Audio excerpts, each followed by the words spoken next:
Angel of light, come into me. Show me what I need to see. Welcome to the Small Victories podcast. I'm your host, Pauline Victoria, an inspirational thought leader that offers transformational perspectives based on my unique experiences as a woman born without arms and legs. I feel like my life has been full of small victories that has led me to discover the greatness within. I believe that there is no summit upon which we reach our greatness. I believe it is a culmination of small victories achieved moment by moment when we turn toward the inward battle where we get to choose despair or hope, misery or miracles, defeat or victory. My goal is to awaken your potential, your purpose, and your power so that you can discover the greatness that lives within you. Think of this podcast as your weekly portion of tools, stories, and teachings that help you reflect on the small victories in your life. Thanks for tuning in, and let's begin. Welcome to another episode of the Small Victories podcast. I'm your host, Pauline Victoria. Have you ever felt like I am enough is a nice idea, but somehow it doesn't actually change how you feel? What if that popular phrase is actually setting the bar too low? Today's guest flips that familiar mantra on its head and offers a practical, actionable regimen for real self-esteem, rooted not in feel-good slogans, but in purpose, personal integrity, and genuine human connection. I'm joined by Clarissa Burt, internationally recognized media personality and author of the award-winning book, The Self-Esteem Regime, a step-by-step framework designed to help people build lasting confidence and self-awareness. In a world filled with comparison, noise, and what she calls astroturf relationships, Clarissa is on a mission to help us simplify life, strengthen our self-worth from the inside out, and return to what matters most, genuine connection. If you ever felt stuck in self-doubt, overwhelmed by the digital world, or hungry for something more real, this conversation is for you. Clarissa, thanks for coming on the show. Wow, you really did some homework since we spoke. Of course. I like to make sure I know. A beautiful setup that was. That was so great. Yeah, the whole thing we were talking about, I remember when we spoke about that, about I am enough, right? And when we talk about that self-esteem, usually that's the mantra that we hear. I am enough, and everybody's enough, and you're enough, everybody's enough. So I went, you know what? Let me just look that up. I want to look up what enough really means. Yeah. And enough by definition is only as much as is required. Only as much as is required. And I thought, now that doesn't seem like it's enough. Just by definition, the word enough isn't enough somehow. So I decided that I am enough was no longer the mantra, but I am so much more than enough is now the new mantra that I would love it if everybody would write it down on a sticky note and put it on the mirror and just recite that every day. I think that would get you a lot farther as far as self-confidence is concerned. Okay, so ladies and gents, if you're listening to this right now or watching this, go write a sticky note or go to your mirror, get your lipstick out or your marker out and write, I am so much more than enough. I am so much more than enough because we're constantly, and this is the thing about human nature, we are constantly either doubting ourselves or wondering about ourselves or taking a look over our shoulder at what everybody else is doing. And especially in these days and times of internet, it's really difficult to not compare yourself. Self-esteem 101, never compare yourself to anybody else. Well, that's really great, right? To say it is really great. But then when you think to yourself, geez, it does look like the grass is greener on the other side. And then you think to yourself, wait a minute, maybe the grass is greener where I water it. Maybe the grass maybe the grass could be greener if I aerate it and I fertilize it and I cut it once every couple of weeks and I curate it. So is the grass really greener? Or is it astroturf? Is it completely fake? Is it plastic? Is it not real? Is it perception? And so this is where we have to be really careful on the internet, especially and in socials, because there's a lot of things that is going on that really probably isn't really true. It's your perception of how you're perceiving it and what someone wants you to perceive. Now, look, I'm all up there when it comes to people's success. I just want to be the loudest cheerleader in the room. But I think we need to be really careful about what it is we're ingesting from the Mhm. internet and what it is we're believing. And then again, just be really happy for everyone else's success. Bring it on home. Water your own lawn, curate it, cut it, fertilize it, and worry about you. Worry about your own self. Yeah, take care of your own yard before we're looking out. You're darn Yeah. right. I think that is one of the most dangerous parts of social media is that we can get lost in the world of scroll and constantly be invested in other people's worlds and yards. And then we look back at ours and we wonder why it's dry and dying. Yeah, and And by the way, what we're doing, I truly believe that we are where we're supposed to be in any given moment. We're doing what we're supposed to be doing in any given moment, and some moments are gonna be full on, charge ahead, super productive, really busy, all the great things. And sometimes it's not gonna feel that way, and that's okay. Again, your path and someone else's path are 2 separate things, and they were made to be that way. And so give yourself some grace. I'm really big on giving grace and forgiving yourself. And, if you need some, and not if you need, I'm a proponent of that self-care time we hear about all the time. We hear about it a lot. That is a non-negotiable. That needs to go on to the calendar, just like you would do taking the kids to soccer or the vet appointment or a dentist appointment or getting my hair cut and colored, all the things, right? Nail appointment, self-care time. And that could look a lot differently for moms of young kids or women of 65 years old. It's different for everybody. But I really think it's important to make that again. It's an appointment on the calendar that is, again, non-negotiable. So take the time that you need, go do what you have to do, or maybe don't go anywhere, just stay in bed but work it out so that you can be reading the book, breathing some for taking a yoga class, going for that long walk or hike, whatever it is that really feeds your soul, because that is so important to continually be, because again, self-care is really, it's our mental health and physical health as well. thank you for outlining what does self-care look like and because it can look so different for so many different Sure. people. And I know as someone who's a coach myself and I work with entrepreneurs, there's a lot of coaches out there helping with self-confidence or self-worth or self-esteem. As entrepreneurs, we are here to help solve a problem. And the problem seems to be for a lot of people this idea of self-esteem. How do you define self-esteem? Self-esteem is just when you get to a point in your life that you feel really good about yourself, because you have to understand that most of us don't know, we didn't learn that. There are very few people in the world that I've ever heard say, I had the most perfect childhood and I had the greatest parents in the world. Very few people in the world can say that, right? And I'm happy for those that can. Usually you're coming, when you leave the natal home, you're probably coming away with some of the tribal stuff. That can be really difficult to let go of. In fact, the first chapter in my book is release. And that's where you have to, again, we hear about all the unlearning that has to be done, because what worked for those in the tribe, mother, father, sister, aunt, uncles, grandparents, may not work for you and usually doesn't work for you. We love our families, don't get us wrong, and we thank them for what they were able to do. There's an evolution, if you will, to what personal development, self-improvement, self-esteem, all the catchphrases, if you will, that keep us wanting to be a better person more than we are today. And I think it's so important that even our personal development journey is something that we must insist upon. It's not one of those kind of, I'm going to get to it one day things. It's something that we work on every day. Maybe it's just a chapter you read in a book every day, and that's okay. Sometimes that chapter release, for example, is a chapter in my book. That might take you 2, 3 weeks, a month to get through, in the sense that not to read it, but to do the work. Because again, my book is not about reading about self-esteem. It's about you're going to do self-esteem. It's broken into 12 bite-sized chapters that'll get you pretty well on the way to happy, healthy self-esteem and on your personal development journey. I wanted to ask you, so there are, I think it's 12 steps in Yeah. your book that's Yes. outlining. I know we're not going to be able to go through all 12, and you No. just mentioned the first one, release.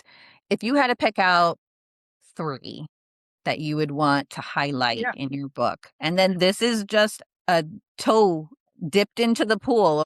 So I'm Yeah. going to encourage, if you're watching this or listening to this, please go out and buy the book, the Self-Esteem Regime book. It is award winning.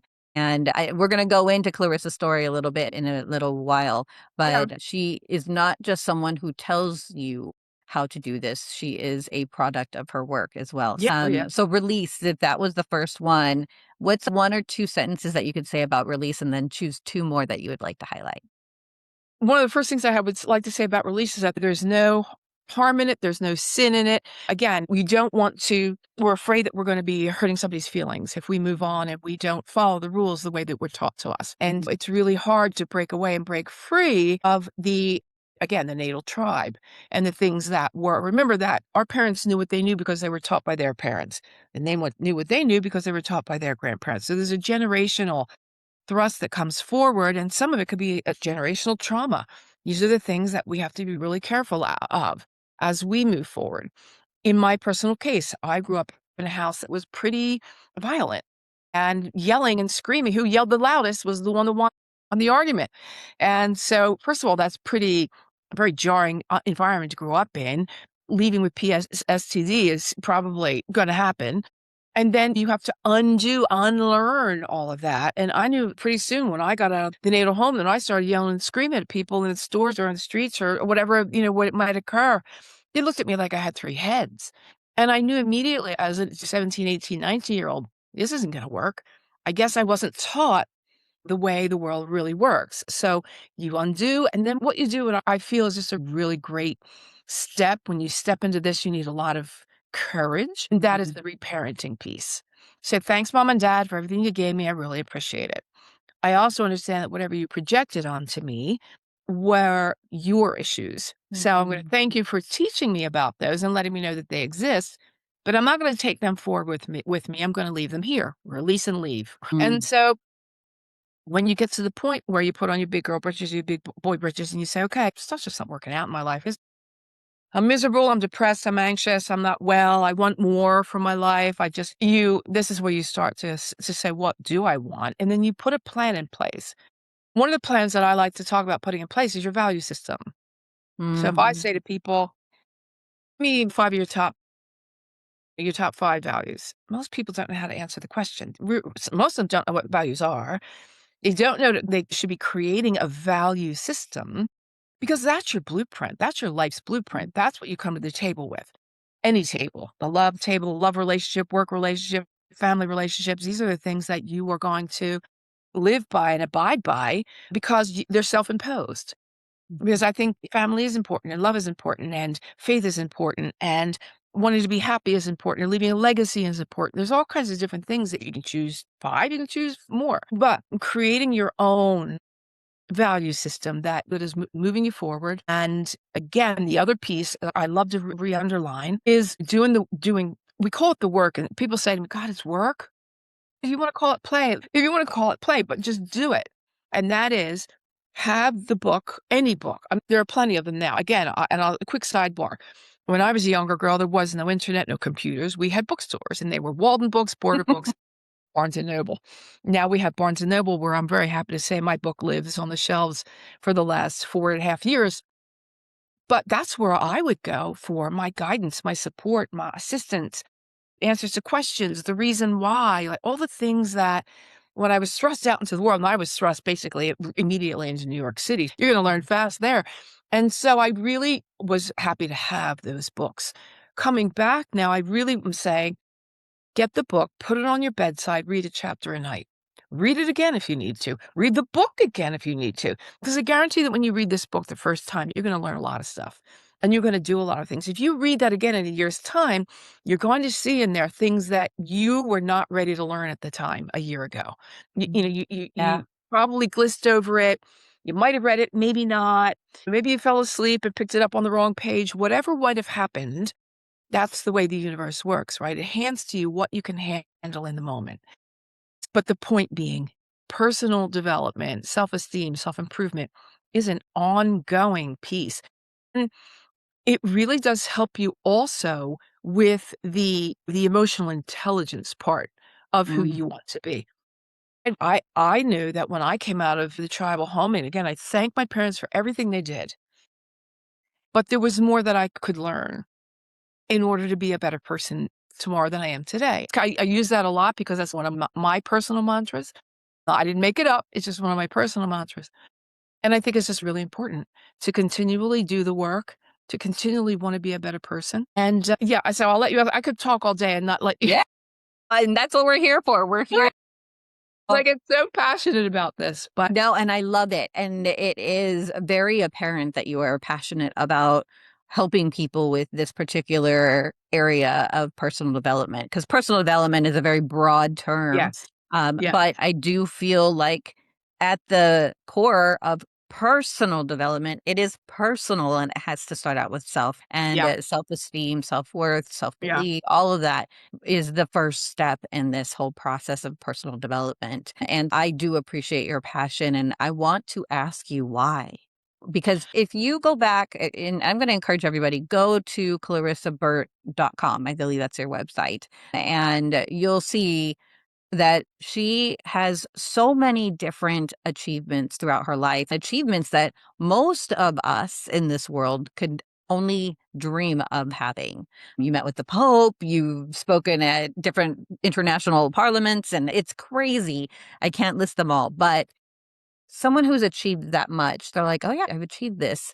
But now you're going back and saying, but I want to help you. I want to help you with why. I never forget that I'm little Chrissy Burt from a row home in Philadelphia, Pennsylvania, right? So that I wasn't born into, I was born into two people that were too young to be having children. So I was the first, and a surprise. I was born into a very strict Irish Catholic household. And so what I did realize, coming from a place that was rather violent, when it was physical violence and obviously a lot of the verbal violence, the yelling and screaming and all the things, and that's a lot for little kids to take in. It's just very, again, very jarring. I knew from a very early age that I hated to see people suffer. And I saw the people as the eldest, the elder, and one of the elders in the family. It really bothered me that I was too little to do anything to help anyone. So it's just really important for me to, I just don't want to see anybody suffer. I really want you to know that there's another way out. There's another way in, and that means into yourself. There's another way to live. There's a way to live happily. There's a way to create happy relationships. There's a way to create a phenomenal career. The idea there is just having your value system, setting your goals, and going out there. Never believe the naysayers, never believe the people that wanted to hold you back. And a lot of the time, the tribe will want to hold you back because they're going to be jealous. They're going to get their noses out of joint. They're going to switch up on you. They're going to talk behind your back, and you're going to find out about all these things as you go. And you're just going to have to understand that when the universe created you, you can call it whatever, you can call it God, you can call it Buddha, you can call it whatever you prefer. But the creator, or your creator, knew exactly what they were doing at the time of your conception, if not before. Some people, obviously, they think it happens before. That's fine. But when you're here, it's on you. I call it your sacred duty to do the work. You know what I call it, the work. And to find out through these kinds of, again, I was telling you about the boarding books, and I didn't finish the thought. And that was when, again, that's where I went for my solace. Today, when you walk into Barnes and Noble, the only bookstore that's remaining, there's a whole section, and rows upon rows, of the personal development aisle, which is now a multi-billion-dollar industry.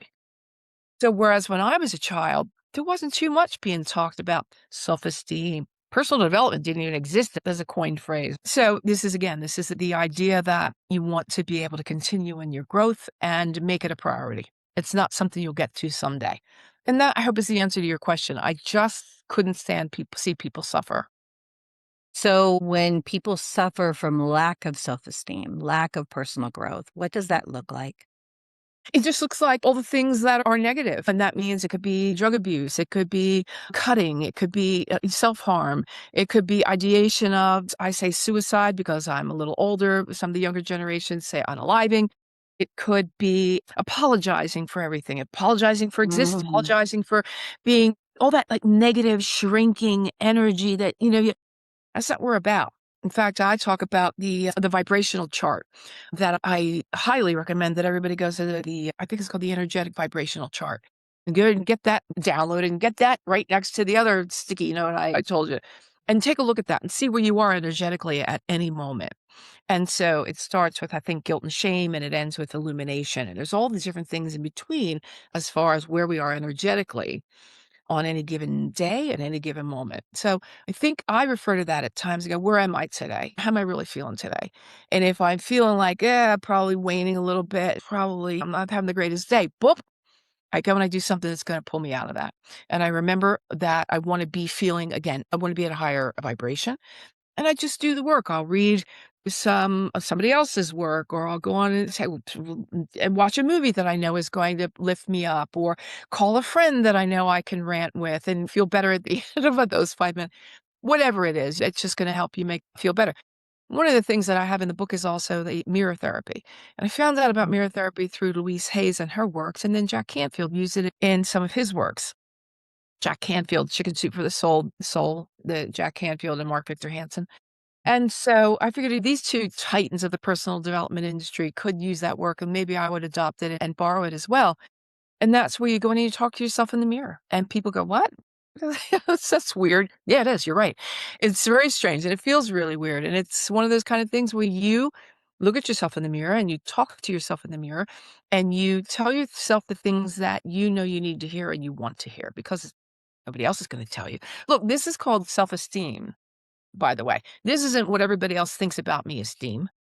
Yeah, that's true. You have to do this work. This is your esteem, right? So a lot of people find this very difficult. And again, it's a little strange. So you probably want to go into the bathroom, shut the door, give yourself those 3 minutes, and sometimes you're just going to stand there and look at yourself because you really don't know where to get started or what to say.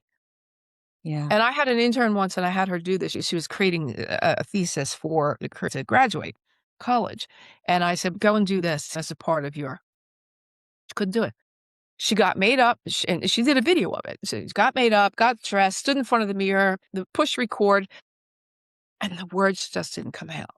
And what those words are, they can go some, hey, Clarissa, how you doing? It's a beautiful Monday morning. And I just wanted to wish you a really great day. And you're looking pretty styling there. I really like the way that top looks on you, and you did fabulous makeup as well. And you know what? That podcast that you did on Friday with Pauline, was a really great host. And I think you did some of your best work there. I think you gave everybody some really great information. So good on you for doing that. And again, I just want to let you know that I do forgive you for that time that you let that relationship go on for too long, knowing that it wasn't for your highest good. Okay. Have a great day. See you later. It might sound weird to you because you're not Clarissa. Yeah. When you get in front of the camera, you say, hi, Pauline. I think that, so you get in there and you give yourself that raw session. You give yourself that talk. And if I'm telling you, if you do that for 1 to 2 minutes every day for the next 21 days, just get back to me and let me know how your life has changed, or how you're feeling, or what your new motivations are and inspirations are, what the scope now looks like around how you're framing the negative and the positive things in your life. The reason I asked you that question, and it might sound like an obvious question of what does lack of self-esteem look like? And I wanted to ask you because I think a lot of people don't know it's a problem. There's different levels of awareness, right? Some people are unaware or are aware they have a problem and they're looking for a solution. Some people are completely unaware that it's even a problem. It's just a way of life. If you feel better when you're making someone else feel bad, that's low self-esteem. So good. That's good. So if that, in other words, referred to potentially the water cooler at the office, the proverbial water cooler where everybody gets to gossip, get rid of gossip. There's nothing, and if by chance you are in a situation where somebody's talking smack about somebody else, I think maybe if you really want to live in integrity, and I'll get to that in a second, taking the high road. If you want to live in integrity, what you do is say, really, wow, I don't know, that's not my experience of Susie Q. I think maybe she's just having a bad day. Maybe she just needs a hug. Maybe she just needs somebody to talk to or listen to her. We all are having our bad, and then turn around and walk off. And just leave them kind of sitting there stewing in your kind words, because you didn't really call anybody out. You just gave an opinion. You gave a thought. And sometimes, again, that's just all it would take for somebody to go, you know what, we're being jerks. She's right. We're being a jerk. Or you just created a new set of enemies. At least you know you did the right thing. I frequently talk about taking the high road. We have all heard about it. But my high road is honesty, integrity, gratitude, and honor. Beautiful. And if you can make those four, you could happy to take them. But they're mine. But I love it if you use them too. Put them in your value system. Have those be some of the things that are in your value system. But if you speak with me, you will get radical honesty. You may not like it, but if you ask me if those jeans make your butt look fat, I'm That's probably a good girlfriend. I'll be diplomatic, but I'll say, I don't know. I don't know. I have nothing to compare it to. Can you try a darker pair on? Because I know darker makes you look skinnier. Right. Yeah. So I used a little bit of my fashion background trying to be diplomatic. And so I answered the question without answering the question. Honesty, integrity. Who are you when no one else is in the room? Who are you when we have no one to be accountable to?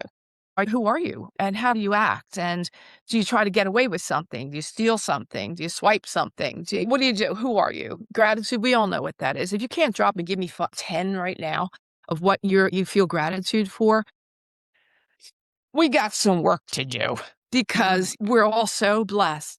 Leave alone what's going out in the craziness of the world right now. The world has always been a little crazy, quite frankly.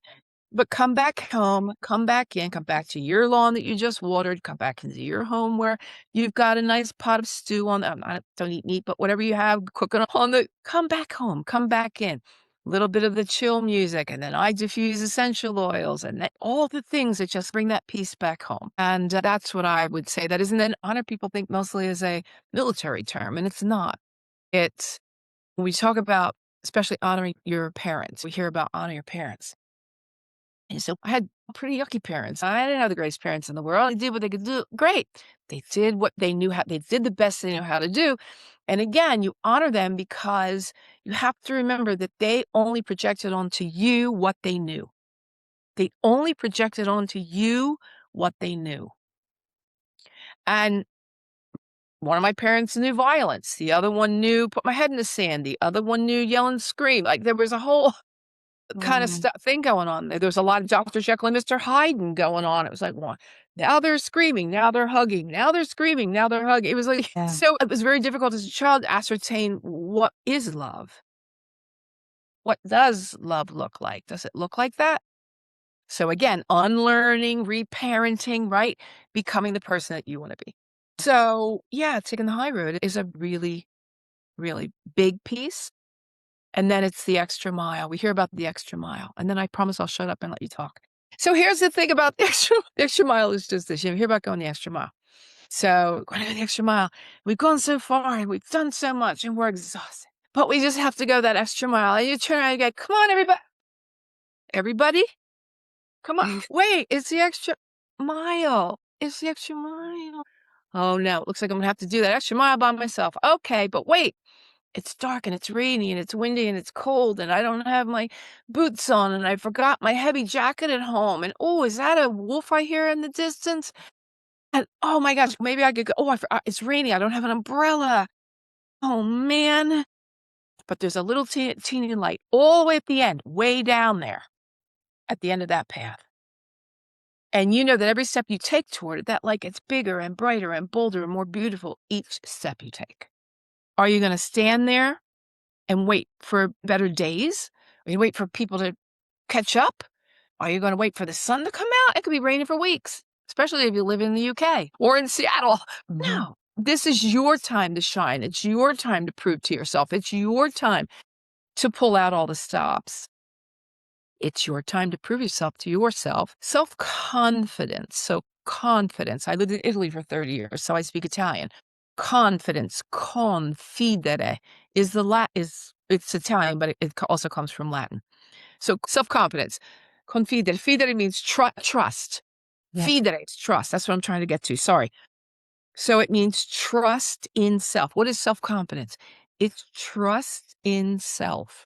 Meaning, I trust myself to walk into that room and knock everybody's socks off. I trust myself to go into that interview and know that I have all the answers and I've done the research and that job is mine and I have confidence in myself. Now, if you don't get the job, it doesn't mean you're a horrible person or that you weren't right for the job. It means you didn't get it and you move forward, right? Confidence is just as self-confidence is just as important as self-esteem, self-improvement, self-awareness, all the things. The other part of self-esteem that you mention in your book is about human connection and making that genuine connection. And I know there's so much that you said. We could dive in deep and talk for hours, but let's we'll make the rabbit hole a little shallow today, Okay. but I'm going to encourage everybody to, if you're interested in going down the rabbit hole with Clarissa, go check out her website, go get her book. And perhaps this is something, I don't know if you're going to be offering a program for people Working to. on that right now. Yes, I am. Awesome. The retreat Awesome. for women. Yeah. Yeah, because doing it on your own is great.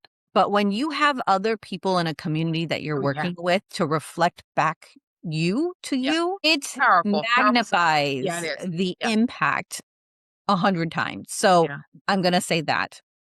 But I know that what I loved what you said, and I'm going to relate it to current events, is that if it makes you feel good to put other people down, you have low Self-esteem problem. self-esteem. Yeah.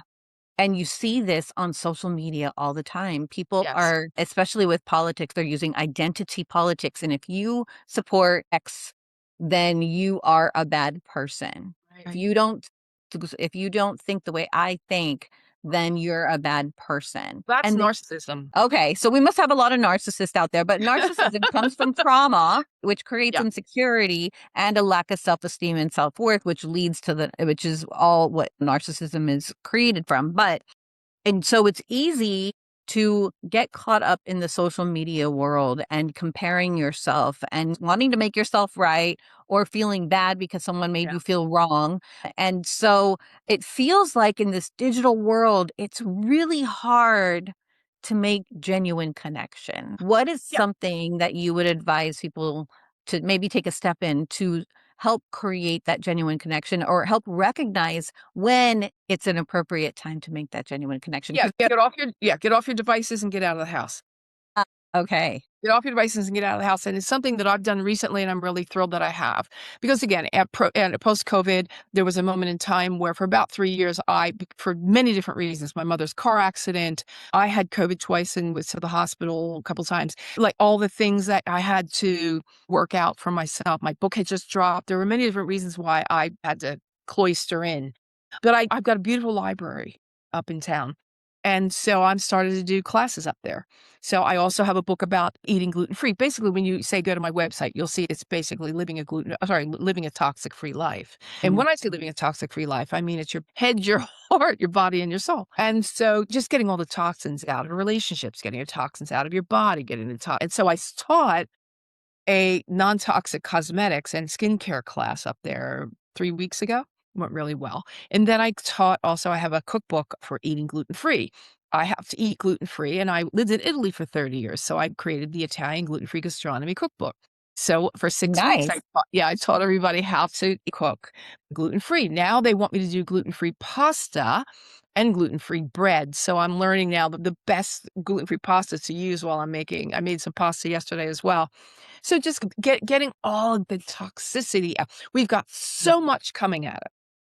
So much coming at us that we have to be really careful about the amount of time we do spend on these devices and we do spend in front of the news because we have to detach and regenerate, right? Again, soft music, chill lounge, whatever it is, maybe the essential oils diffusing, picking up that book, whatever, journaling, junk journaling. They call it junk journaling now. It's actually scrapbooking. I think I'm starting to do that right there at that table. Just a little bit of, I'm going to start doing a snail mail thing, which is really fun.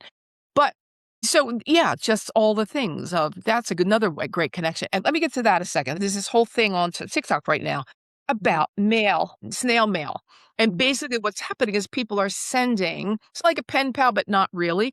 And people are they create these beautiful letters, stickers, bookmarks, all these things under a certain brand name, and they're being sent out. People are making a lot of money doing this now, but it's the idea of getting a piece of mail that was sent directly to you that is tangible, that you can open. It's the experience of receiving a piece of mail. Think of that. Yeah, that's Think not a of that. bill. Is that the craziest thing?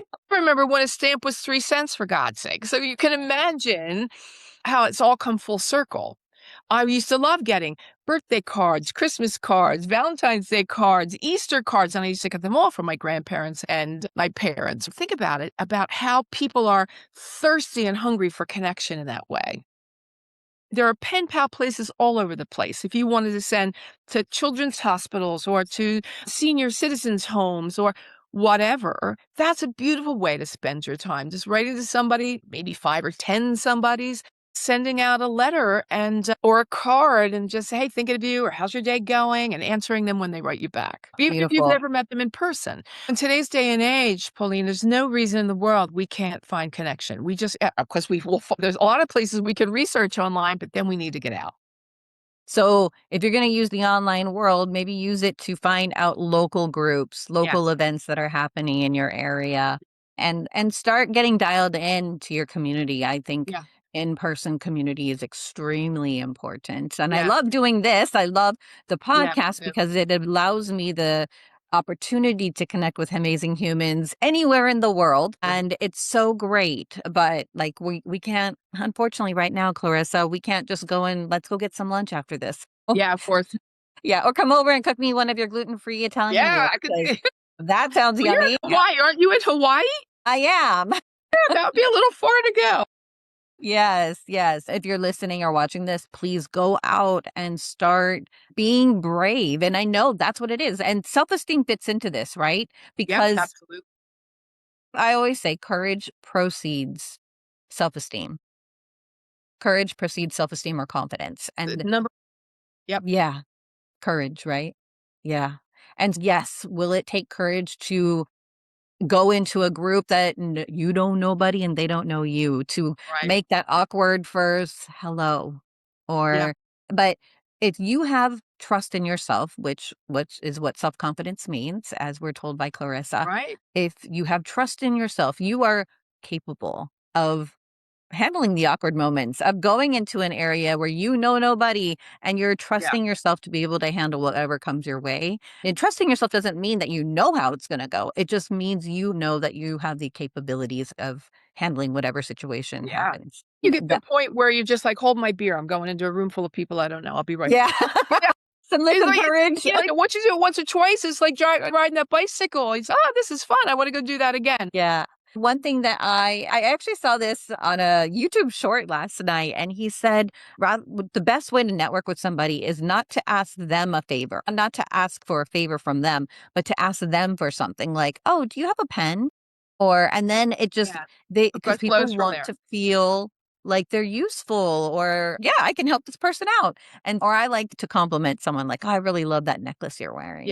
And Yeah. so it really helps break the ice. So there are some like really easy ways that you can implement this to start being brave and really dialing in your self-esteem, because Clarissa has said over and over again, it is the work that you have to do that Yeah. creates the results that you want to Yeah. experience. At the end of the day, I gotta tell you, it gets fun at a Yeah. certain it really does. It gets pretty fun at a certain point. I was researching for this book, there were a couple of books that I had to read where I went, "God, this all makes so much sense." Real quick, I'll just say one was called Aspergirls. As Okay. by Rudy Simone.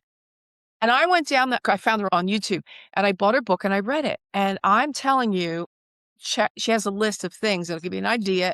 If you could be a little, and I call it ADHD, she might call it something different. But I went down that list and I went, check, check. And then I read another book by Dr. Elaine Aron, and it's called Extra Sensitive Person or People, Extra Sensitive People, something along those lines. And I went, oh my God, that's it. All these years, people thought I was difficult because I hate bright lights and loud noises, and you can't cook in my house because of the smells make me sick, and all the things. Like, I was like, "God, you're such a pain in the butt to be around."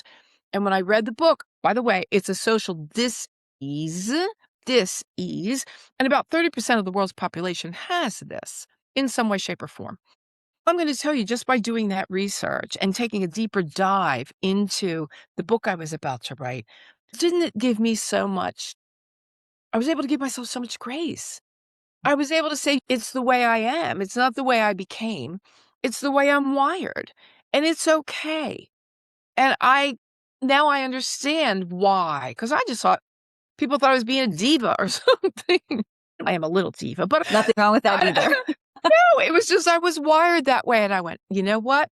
There you go. Read a good book and find out more about yourself. And when you do read the books, go to Barnes and Noble or get it online or whatever you do. My book or anyone else's in that section. You really will start to learn so much more about yourself. We learn We spend so much time learning about so many other things. We know, thanks to social media, we know so much more about other people, Pauline, than we do about ourselves. True. We know so much more about everything going on around us than we know about ourselves. Think about that. Think about that. That's not, no, that's a no. Go get a book. Go get a book. Go get a personal development book. You'll thank me. You will thank me. Get Clarissa's book. Well, I didn't want to say that, but okay. I will. Get Clarissa Burt's book, The Self-Esteem Regime. Start reading it, even like she said, even if it takes you a month to go through the first chapter because you have to do the work. Don't skip steps. This is not a skip to the end kind of book. You want to really honor each step that it takes and all the work it takes to get the self-confidence and the self-esteem that you desire. Because on the other side of that, there's a whole world that you can open up once you start having that Yeah. self-esteem. And I think that's just a really beautiful thing. One of my values is freedom. And if that means I have to grow outside of my comfort zone, that is what I will do to experience that freedom. Yeah. Clarissa, you've been a joy to have on the show. Are So you have much. any last thoughts to share with our audience? Thank you. Thank you so much. Oh, last one. What's what I give you for a lot? Loyalty is when you Mm. have my back behind my back. That kind of goes back to the gossip thing at the water cooler. Yeah. Loyalty is when I have your back behind your back. Yeah. And Loyalty is another really big one. it really Loyalty is is. another really big one, and that's one of my values as well, because I Yeah. just love loyalty. I love all the honesty and integrity and loyalty and all the things that make it really difficult to be around me. But you know what? And we discussed this even before we started hitting record a while ago when we first met, was that our circle has become a lot less because loyalty is not actually very easy. And as you get older and more experience in life, Yeah. you start recognizing they weren't loyal. And it really starts to narrow down who you're willing to invest time in. And I think that's also part of genuine connection is when we choose to connect with somebody. Are they and are you worth the investment of the time and the energy and the effort that it will take to build that genuine connection? Yeah. Loyalty is very underrated. Yeah. It's one of those kind of things that really it should be front line. Yeah. But a lot of people just think it's and of course, when we think about loyalty, we're thinking about being disloyal to in a love relationship. There's nothing worse than you can do than to tell somebody you love them and then be disloyal to them. And because when you tell someone you love them, you're taking the responsibility of their heart. And yes, they have responsibilities, don't get me wrong, but they wanna believe you because they love you, and so when a heart is it's a horrible thing to break, and when you do break a heart, there's a whole thing that goes on through the whole I don't get into this now because I know we're at the end of the show, through your whole body and into your mind as well, and creates horrible trauma. So, if you do Yeah. love somebody, tell them. If you really don't love them, don't say it. It's when you say, "I love you," that is a responsibility. And that could be an intimate relationship, a romantic relationship, or even just a friendship, Of even. course, yeah. Yeah. And I think we forget that, and that also belongs in friendship If you say it and you don't mean it, that's not living in integrity. or honoring the other person. Oh, it's all connected. It's all connected. Pick All one, right. just choose. Yeah. Thank you so much, Thank you. Clarissa. I really appreciate you being here. And if you've watched and listened to this, if this has stirred in you something that has hit your thoughts or shifted your perspective, don't let this just be another inspiring moment that fades away into tomorrow. Clarissa reminds us that self esteem isn't built in dramatic breakthroughs, it's built in the daily choices to live with integrity, practice loyalty, to choose authenticity over performance, and to return to real human connection in a world that often feels anything but real. Living victoriously doesn't mean you never doubt yourself. It means you keep doing the work anyway. So this week, try one small victory. Offer a genuine compliment.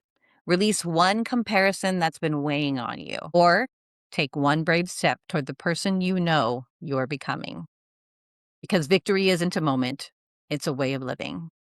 Thank you for tuning in to another episode of the Small Victories Podcast. And until we meet again, be Angel blessed. of light, Come into me. Show me what I need to see.